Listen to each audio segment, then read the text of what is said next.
आज के इस कार्यकर्ता रामगढ़ जिला कार्यकर्ता मिलन समारोह के इस कार्यक्रम में सबसे पहले जितने भी हमारे अभिभावक, हमारे जनता जनार्दन, हमारी माताएं, हमारी बहनें, हमारे बड़े, हमारे बुजुर्ग, हमारे युवा साथी आए हैं, उनको सबसे पहले मैं आभार प्रकट करता हूं, अभिनंदन करता हूं, जोहार आदाब पेश करता हूं।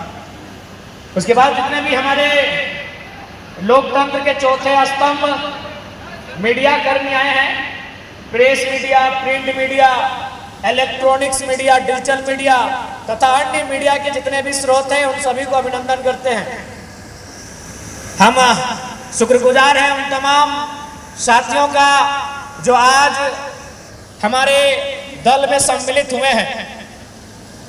हजारों लोगों की संख्या में आए हैं तो सबका नाम ले पाना संभव नहीं है, तो जितने भी आज साथी जो हमारे दल में सम्मिलित हुए हैं उन सभी का अभिनंदन करते हैं, उनको शुक्रिया अदा करते हैं और आशा करते हैं कि आप एक नई ऊंचाई तक हमारे विचारों को, हमारे राजनीतिक इस नए दल को लेकर ले जाने का काम करेंगे। और उसके बाद आज के इस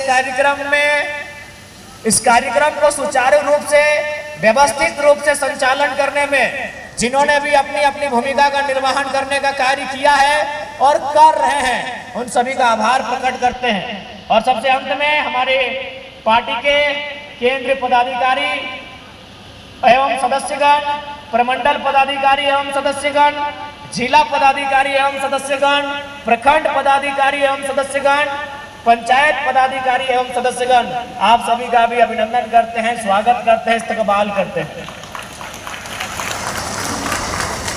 तो चूंकि ये हजारीबाग लोकसभा के अंतर्गत है, तो सबसे पहले हजारीबाग लोकसभा के तमाम मतदाता, तमाम जनता जनार्दन के आभार व्यक्त कराई है, तो हमनी के नेहर कराई है कि हजारीबाग में भी हमनी के ऐतिहासिक वोट दिए के काम करला, सेटा खातिर तोहनी के बहुत बहुत आभार प्रकट कराई हो। शायद हजारीबाग के हिस्ट्री में भी पहली बार है कि कोई इंडिपेंडेंट कैंडिडेट 1.5 लाख से ज्यादा वोट लेके आए है। शायद, क्योंकि हमारा जानकारी ना है हजारीबाग के, लेकिन हमारा अनुमान है कि शायद हजारीबाग के इतिहास में भी ये पहला अवसर है कि कोई इंडिपेंडेंट कैंडिडेट अभी मतलब पहली बार लोकसभा का चुनाव, और तो ये कहीं ना कहीं बहुत बड़ा बात है। तोहनी के बहुत आशीर्वाद मिल रहा है, इस आशीर्वाद के खातिर तोहनी के बहुत बहुत आभार व्यक्त कराई हो, के बहुत बहुत धन्यवाद व्यक्त कराई। चूंकि आज 24वें साल में हमने प्रवेश कर जीवे, झारखंड राज्य अलग है। आज इस राज्य की अगर अलग करल बात कहल जी तो रामगढ़ जिला, हजारीबाग जिला, चूंकि पूर्व में रामगढ़ जिला हजारीबाग जिला के अंश है, यानी इस जिला के भली भांति मालूम है कि किस प्रकार से अलग झारखंड राज्य के लड़ाई लड़ल गया। इस जिला में असंख्य नेतृत्व चलतीन, जकर में एक यादगार नाम टेकलाल बाबू के हमेशा आवा है। ऐसा असंख्य महापुरुष चलतीन, आंदोलनकारी हलाए, जो उस कालखंड में जब विनोद बाबू, दिसंबर शिबू सोरेन, कॉमरेड एके रॉय और निर्मल के दौर हलाए, उस समय में इस क्षेत्र से भी असंख्य लोग अपन घर से बाहर निकल के अपन आने वाला पीढ़ी के अलग झारखंड राज्य के निर्माण में अपन भूमिका देले हला ना। यहाँ जितना जन बैठले हा, हमरा पूरा विश्वास है कि तोहनी ई पीढ़िया ना सही, एकर से पिछलका पीढ़िया में कोई ना कोई तो जरूर हतो जो झारखंड राज्य के अलग करे में या तो जेल गेल हतो, या तो पुलिस के लाठी खाल हतो, या तो केस मुकदमा के सामना कर ले हतो, चाहे तोर पिताजी रहे, तोर मौसा रहे, फूफा रहे या कोई रहे। यहाँ जितना जन बैठले हा जरूर आंदोलन से परिचित था, जरूर करीब से तोहनी झारखंड आंदोलन के देख ले हा कि कितना तकलीफ से, कितना मेहनत से और कितना संघर्ष से हमनी के पूर्वज झारखंड राज्य अलग करके ले। लेकिन एक सवाल है कि आखिर अलग झारखंड राज्य किस लिए, ककर खातिर हमने अलग झारखंड राज्य ले लिए? आज 24 साल के बाद भी हमनी के नया पीढ़ी सवाल कर रहा है कि अलग झारखंड राज्य ककर खातिर। आखिर की मकसद है अलग झारखंड राज्य के? तो ये बताओ किस मकसद के साथ हमने पूर्वज अलग झारखंड राज्य के निर्माण कर ले? मकसद हटे हलाय कि जब झारखंड राज्य अलग भाई जिताए तो जो झारखंड के जनमानस कम से कम ओकरा अधिकार मिलते, ओकरा शिक्षा, स्वास्थ्य, रोजी रोजगार के मौका मिलते।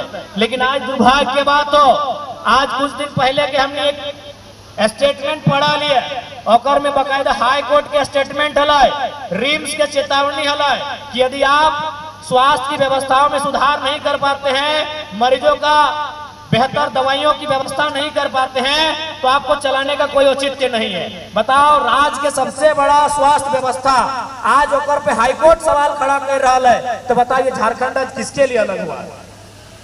किस लिए झारखंड राज्य अलग हुआ है?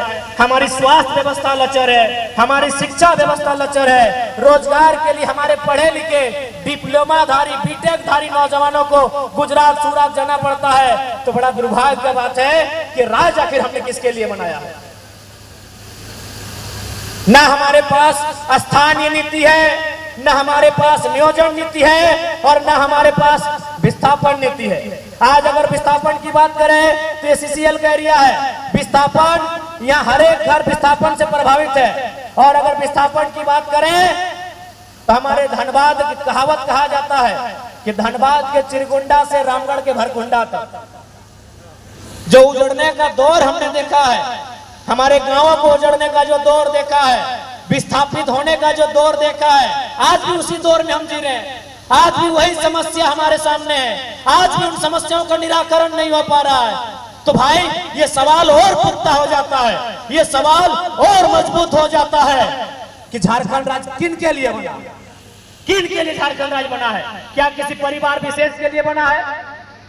बताइए, क्या किसी परिवार विशेष के लिए राज्य बना है? और या इस राज्य के तमाम 3.25 करोड़ 3.5 करोड़ की अनुमानित जो जनसंख्या है उसके लिए राज्य बना है? आज ये सवाल खड़ा है।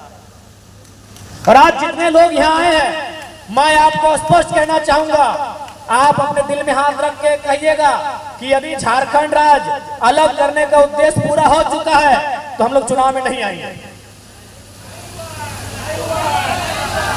नहीं आएंगे हम लोग चुनाव में, नहीं लड़ना चाहेंगे हम लोग इलेक्शन, क्योंकि हम लोग विधायक सांसद बनने नहीं आए हैं। पहला बात आपको कहेंगे, यदि विधायक सांसद बनना होता तो आज दिल्ली के लोकसभा में हमारे साथ हमारे और एक साथी भी मेंबर ऑफ पार्लियामेंट का शपथ ले रहे होते। दोनों राजनीतिक दलों ने हमें सीधा ऑफर किया था कि आपका और एक लड़का को हम मैनेज करेंगे। हमें 3-4 सीटों को चुनने का अवसर दिया था कि आप इन 3-4 सीटों में 2 सीट चुनिए, एक में आप खुद लड़िए और एक में अपने किसी लड़के को लड़ाइए।